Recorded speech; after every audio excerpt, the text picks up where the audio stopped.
Generating traffic and sales can be a challenge for online merchants.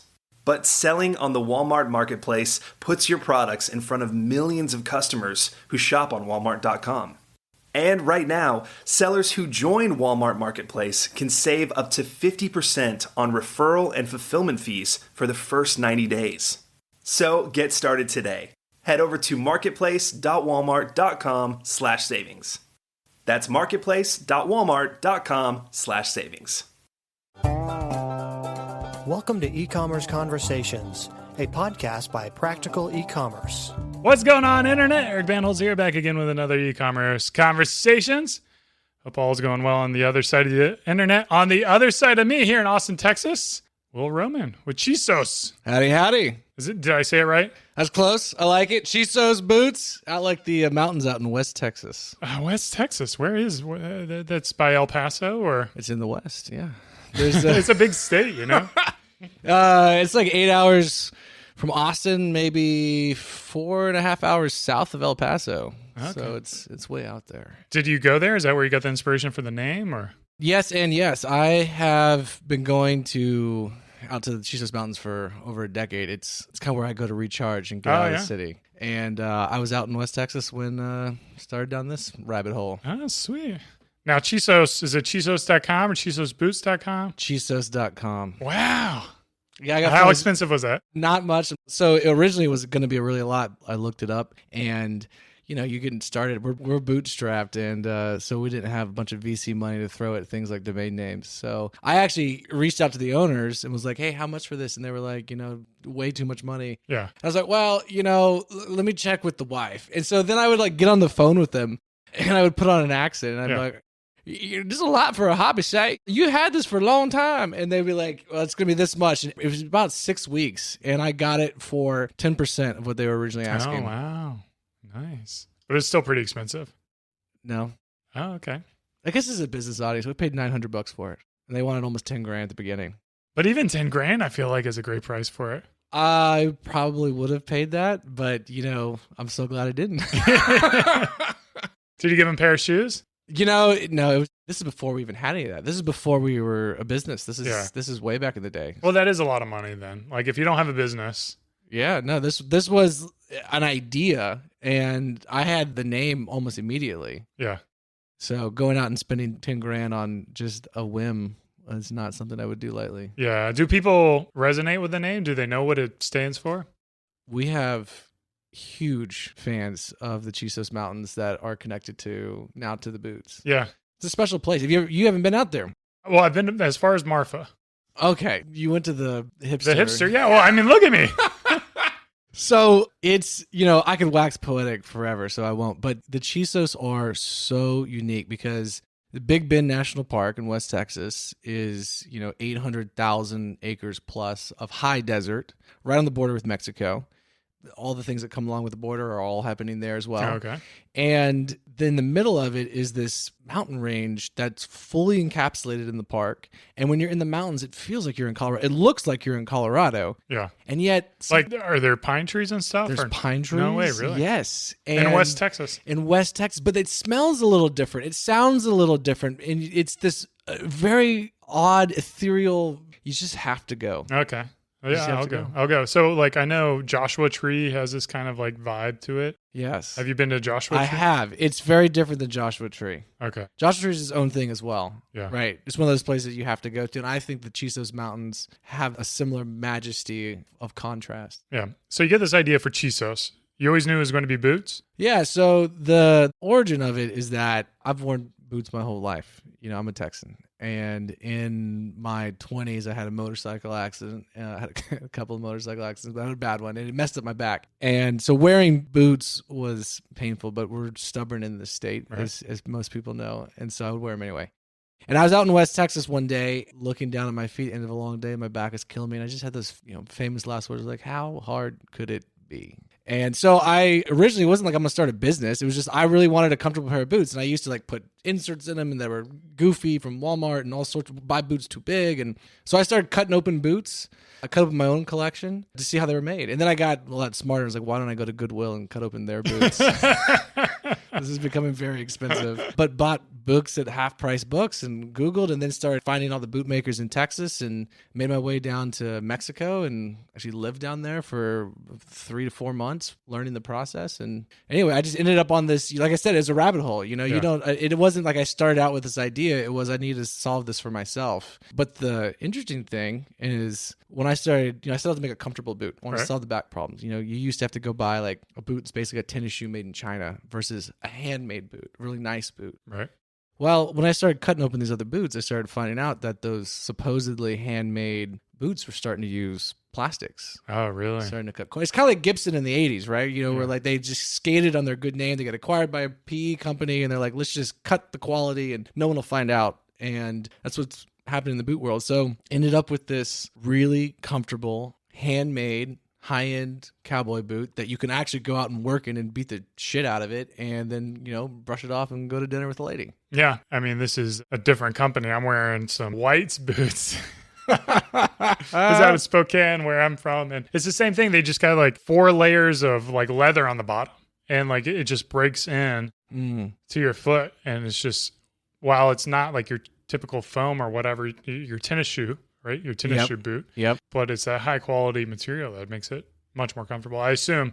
What do we have here? Oh my God. So this is the Chisos number 2. You guys can't see this, but I'm looking at one of his boots. So this is, there's some other things that we made some, describe that. I love the smell of leather, so you missed me putting my nose like deep into the hole of this. I hope that's on the excerpt from this. Yeah. Put that on the transcript. Eric puts his nose deep in the hole of the boot. We'd like to do some interesting things with this too. So, I mean, I did all the designs. They're all based off of Big Bend. We don't use calfskin. So is Big Bend in the Chisos? The Chisos Mountains are in Big Bend National Park. Okay. And so everything about the boot is inspired by the region. Okay. So it's got a very southwestern, like... So there are these old petroglyphs in the park, these native rock carvings, and this is my interpretation of them. It's so cool. And that's got to, I don't know anything about embroidery. I assume this is like a type of embroidery, right? Correct. Yep. You know it. And then, so you embroider it flat and then you sew it into the boot. I would imagine that adds quite a bit of time. And you're looking at about 4 weeks of process here to make each one. Just make one boot. Or make a pair, but to make the pair. Mike Lawson, our copywriter, who writes all of our blogs, he's a big boot fan. As you know, you met him. And we were looking at it before he came to your launch party, December 2019. And we were looking at the website. He's like, I like Chisos better than the other Austin brand because it's just like, I think you just called out the stitching's a lot more interesting. It's just like... There's nothing on this that hasn't been rethought. A lot of other companies in the boot world just so if you go down to Mexico, most quote handmade cowboy boots in America come from 4 factories in Leon, Mexico. Mm-hmm. They've got 350 people on the floor at one time. You can go down there and you can see a dozen different brands all coming off the same assembly line. They're all basically made the same. Yeah, so you don't have to make your own last? You're supposed to. Okay. Wink, wink. Yeah. So you made your own wink, We wink. did. No, we made our own. Oh, really? Though. So for this, here's the thing with everything on our boot has been done uniquely. Everything from the toe shape to the arch support. Again, this was me setting out to think about how do I wear this and then how do I make it last forever. So here's one thing that's really interesting. So if you look inside the boot, down at the bottom. Yeah, hammered in. That's a thick leather insole. Now, if I was smarter, I would have brought you our boot cut in half. If you come by Chisos headquarters, I'll have to do that. We have them cut open. And it's 3 times as thick as something our competitors use. So you talk about that idea of like the leather taking the form of your foot. Yeah. We use things like channel welt, which means that we do leather all the way on the bottom. Most other people use canvas and glues.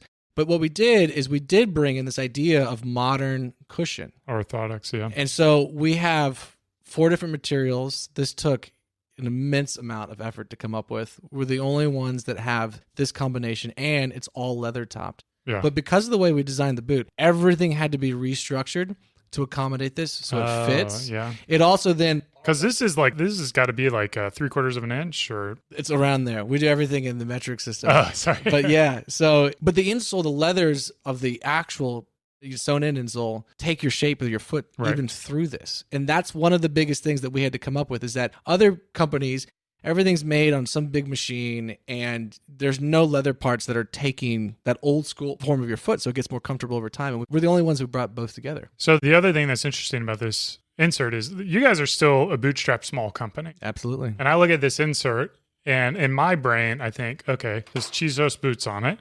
So this is custom made, right? You know, Yeah. like you had to manufacture this. And then you've got, I mean, how many sizes? Like 20 sizes or? Sizes are the death of me, but Right. yeah. So like 20 sizes. So you'll have 40 versions So of here, these. I'll tell you a little secret on these. So we have 3 molds. Oh, and then you just trim like And the we edges. cut. We Okay. cut to fit. And the molds, which was really complicated because usually you would make them per every size and a half. And so what we did, though, is we actually designed, again, we had to think about the whole system. Right. How do we, because your arch lands in a different place for each size. And so how does this accommodate all of those? And so it has a certain amount of support built in. The rest of it takes from the internal structure of the boot itself. Okay.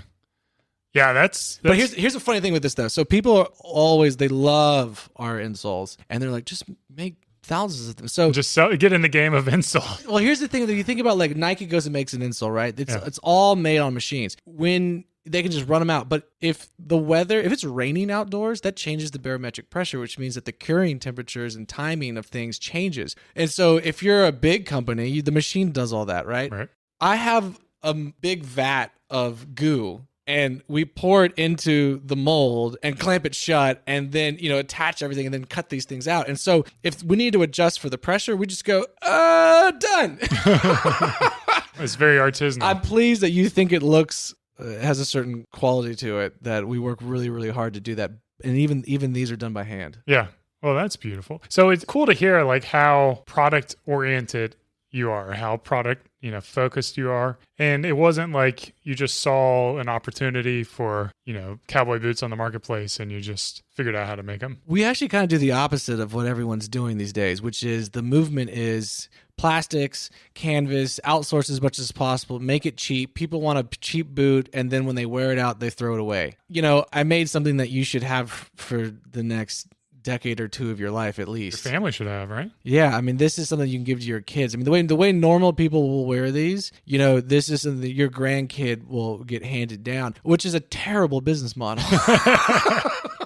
So let's talk about that business model, because I would imagine tighter margins, right?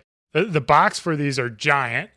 Yeah. So it's not a pretty penny to ship, and you got free shipping for Texans, We do. whether or not you're in Texas. Correct. Yeah, if you're free shipping within the state, and if you're an ex-Texan, reach out and we will still honor it. Yeah.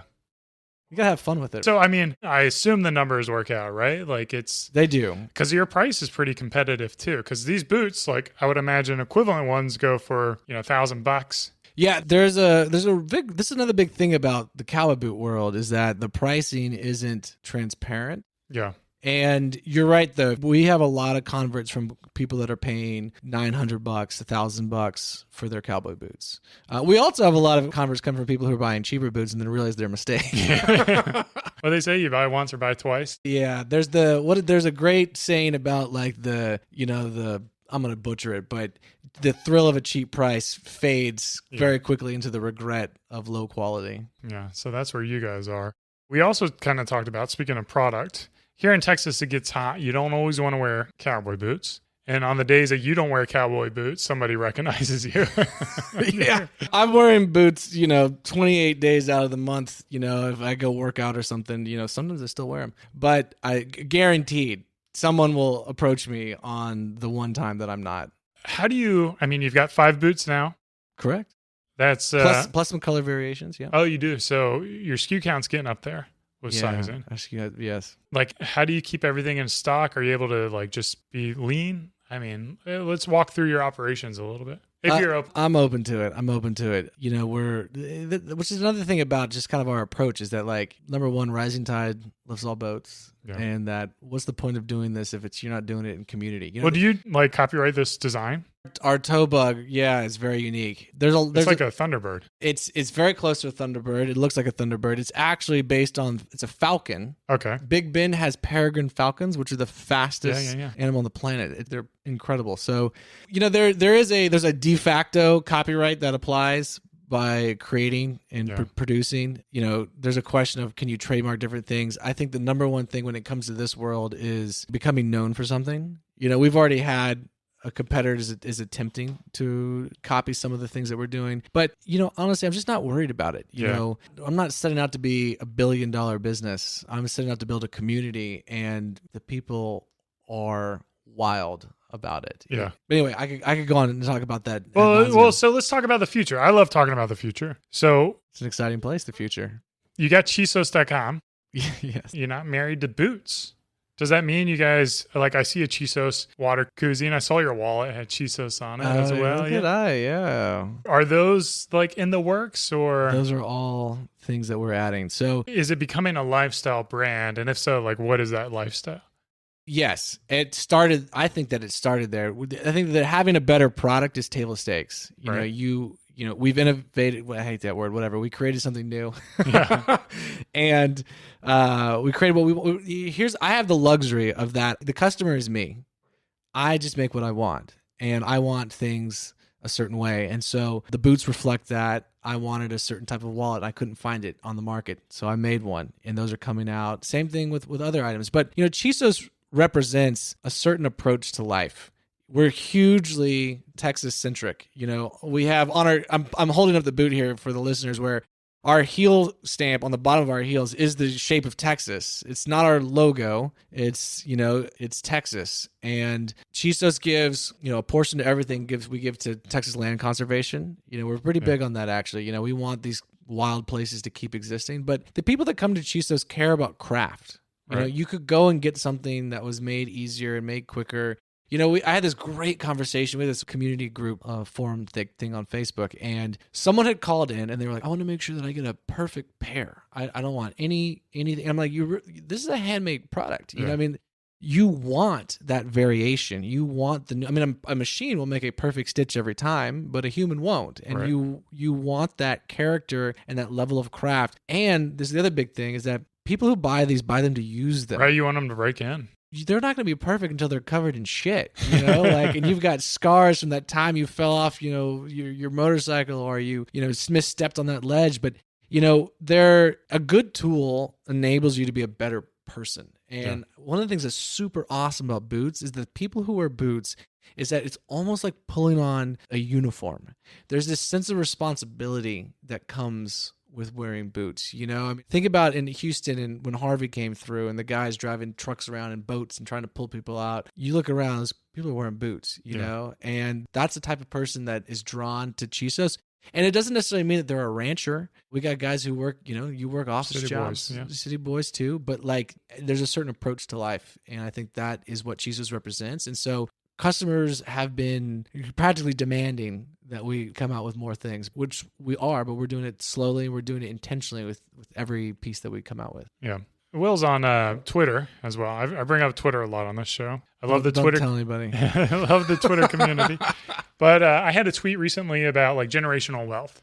And you mentioned that you're kind of interested in exploring that and like what that means. And are you married or? I'm not married. Okay. So you got to work on that, that second generation. I got to work on that. But I mean, one of the other things that with the people, like we have other makers that are in our community, and we have people, we support them and them sharing their things. We're all attempting to make our way in the world. You know, I come from a background that, and I'll share more of the details with you offline personally, but you know, where means was not something available to us, and in some extreme ways. And so one of the things, you know, some people have these like midlife crises, and there's this joke about having like your quarter life crisis, and have them early and often. Have them early and often. Well, one of the funny things about that is that like a good analogy is like when you're starving and someone throws you an apple, you just eat it. You don't stop to think about, well, maybe I don't want an apple, you know? But once you're at a place, and that was my beginning of my life, is that it wasn't this consideration of what am I going to do? You just did what was in front of you that would get you out, get you a step forward. And by the time I was in my 20s, I got to this point where, you know, I was able to start thinking about, well, maybe I don't like apples. Maybe I want oranges. Maybe I want a steak. You know, maybe I want something different. And trying to think of where I was going, but I was still very much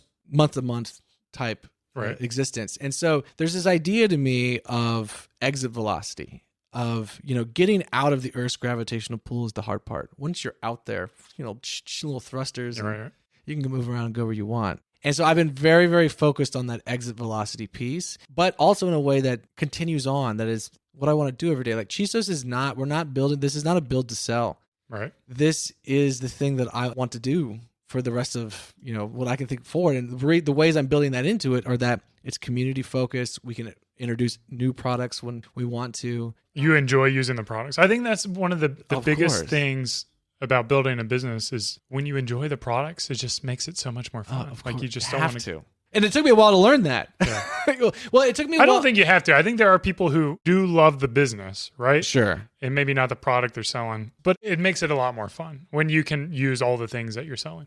Agreed. And I'm the product person as opposed to the person who wants to run the business. There's a piece of that that's fun. There's the competitive piece of me gets lit up by that. But really, I want to make things I'm proud of, and I want to share them with people, and I want to share those experiences. And from the financial planning perspective, I'm trying to catch up on the education side of, okay, I'm not at this place yet, but I can see a path forward to I'm going to get to a point where, okay, now I need to start thinking about how do we manage this? How do we make sure that this stays around for my kids and my future family? And that's a thought that, it never had before. Like, it's almost like that cliche of like, you thought you'd be dead by 40 type of thing, right?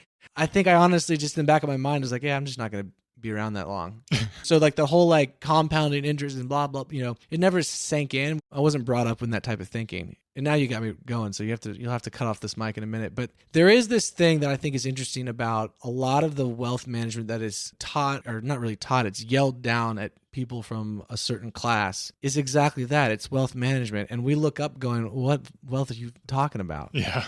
And, this idea of like balancing your portfolio. And I'm like, first of all, I don't have a portfolio, even if I were to balance it. But there's this thought that I've recently realized that I did by accident, which is that I have gone all in. This is like my multiple ventures, but this is the one I think that it's going to go somewhere. It's going to stick.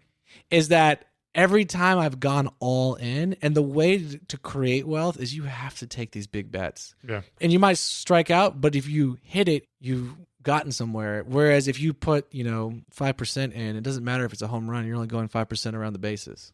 Well, I think there's, we're pulling up my old financial advisor days, but I think it's like you make your money in your business, right? And then you preserve your money.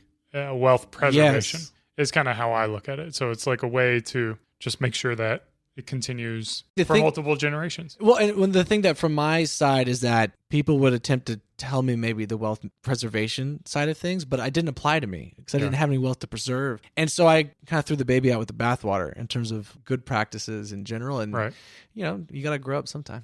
But I mean, I think it's pretty cool to commit to something. I think it's a requirement to find the success that you had. Now, you're 100% owner, or do you have 100%. business? Talk about how challenging that can be, because how do you bounce ideas off of people, or how do you lift yourself up when you're in the dumps? Great questions, especially as we enter, I'm about 2 years into this venture, and, you can run on adrenaline for a long time, but eventually it catches up to you. To be honest, I'm figuring out that support system, especially with this past year of being removed from like your auxiliary, weak ties and the people that you used to see at the grocery store and that type of stuff. It's been intentional. We have a good friend, Jimmy. Jimmy Hayes has been on this podcast, so perfect. y'all listening. Yeah, shout out to Jimmy. Jimmy Hayes, Manal, all that great guy. And so we have like a recurring call. It's another, small business owner. And there are things that it takes another small business owner to understand. Yeah. Yeah, it's a real struggle. One of the things that I have this written down actually on the side of my office or on my desk where, if I'm feeling bad, I go, okay, like, have you slept 8 hours for the past week? Have you eaten? Have you exercised? And have you seen somebody you love? Yeah. And that's great advice, man, right? That is incredible advice. Well, very often the answer is no, right? Because I go, like, I'm feeling like dirt, and I'm like, oh, yeah, well, I haven't done any of the things that are required to feel good. What did you have for lunch? It was a cheeseburger and fries. Yeah, exactly. So I think it's about when I was younger, I could literally physically throw my body into a brick wall, bounce off of it, and I was fine. And I could do that day in and day out, and I didn't have to pay my body any attention whatsoever. And I do now. Yeah. And I've resisted it for a long time because I think it challenged a sense of my identity of being indestructible or something silly. And now I haven't done it completely, but I'm working to embrace this idea of, hey, there's maintenance. Just like you're a good like I'm a good steward of my truck, I'm a good steward of my business and my employees, and like I need to be a good steward of myself as well. Well, you put good things on your feet. And Yeah. Are you still dealing with foot pain or? The back Yeah, pain. the back pain. So these are the only boots I can wear, to be Yeah. honest. But the back pain's a great issue. I'm solving it once and for all. I tried to outsource that. This is a great conversation about responsibility, actually. So for the longest time, I would just look at a doctor or a specialist of some sort and be like, fix it. And then I would, wanted to focus on other things like the business. And I would have these episodes where it would come back in extreme ways. And so I had one earlier this year, and it actually was the best thing that ever happened to me, because I just, for the light bulb just finally went off. That was like, this is your responsibility. It's nobody else's. No one's going to do it for you. And if you would just put the amount of effort into solving this as you did to building a boot company, for instance, you could figure it out. So you start doing some squats. One of the things was that, we don't have to go into all the details, but like the issue wouldn't show up on imaging. There were all these things. And so I have an actual diagnosis now, and we're going on it. But I really can't complain, because this company wouldn't exist without it. Right. So it's there's some silver linings there. Yeah. I mean, so I lift weights pretty regularly with another friend of mine, and that's usually, we're either bitching about like light bulbs and replacing them, or like what part of our body is hurting. And I haven't even hit 40 yet. So I can't imagine what the next 10 years are going to look like. I think they're going to be good, though, because I think that we've woken up to it. I think that if I had gone to 40 and it continued to ignore it, my 40s and 50s would be awful. Yeah. But I'm actually super hopeful right now. Yeah, you should be. Well, that's exciting. Where can people learn more about Will Roman? Well, I try and hide as much as I'm just kidding. Will Roman is everything's about Chisos now. So you can get us Chisos.com, obviously. There's a lot of stuff on YouTube. We have a lot of videos. The coolest thing that I think I've ever done is when I told you at the beginning that I started cutting open boots to figure out how they're made, people are like, well, that's super interesting. I'd like to see that. So we made this epic video where we chop open our boots. We also chop open a couple of our competitors. You know the guy Rose Anvil? Oh, yeah. Have you sent him stuff yet? We've chatted. Okay. Rose seems like a great guy. Weston K, I guess is his name. There was a opportunity for us to sponsor something, and that's just not how we operate. So, yeah. But yeah, he had seen the one that we did actually, and then reached out. Yeah. He seems like a nice guy. He's a super nice guy. He's got a business ball, and we're bootstrapping. So. Yeah. So we did that. We did a follow up where I took him out to a ranch, and there's a. You met him in person? No. I'm saying it's our video. Oh, so okay. we did our video, which people love it, and then the first one was basically like, let's cut open our boots, let's cut open other boots, show you how they're made, show you why we're different. Like no pulling, no punches. Like here's the proofs in the pudding, so to speak. And so the next one was, I went up to a buddy's ranch and I was like, what if we like towed them behind a Humvee and used them to pull a truck? And then I was like, well, I have all this tannerite in my truck. So I blew them up with an AR-15 and a whole shit ton of tannerite and gasoline, and it's all on slow-mo. Yeah. So you can go Google that, and yeah. That's what you should really worry about, not who will Roman. Is your YouTube channel Chisos? Yeah, YouTube/Chisos. Oh man, you got all the good URLs, huh? We got it on Instagram. We don't have Twitter. We have so whoever's at Twitter, hook it up. We need that one. Yeah, you got the trademark though, right? Yeah. Also, go buy a pair of boots. Everyone needs a good pair of cowboy boots, right? Everyone does need a good pair of cowboy boots. Absolutely. Sweet, man. Well, thanks for coming by the show. I hope you guys listening were able to learn a couple things. I think the reminders about lifting weights or eating right or sleeping well or hanging out with people you love is probably some of the best advice I've heard in a long time. So I appreciate you sharing that. As always, thanks for listening. Cheers. Thanks, Jack. And keep on growing.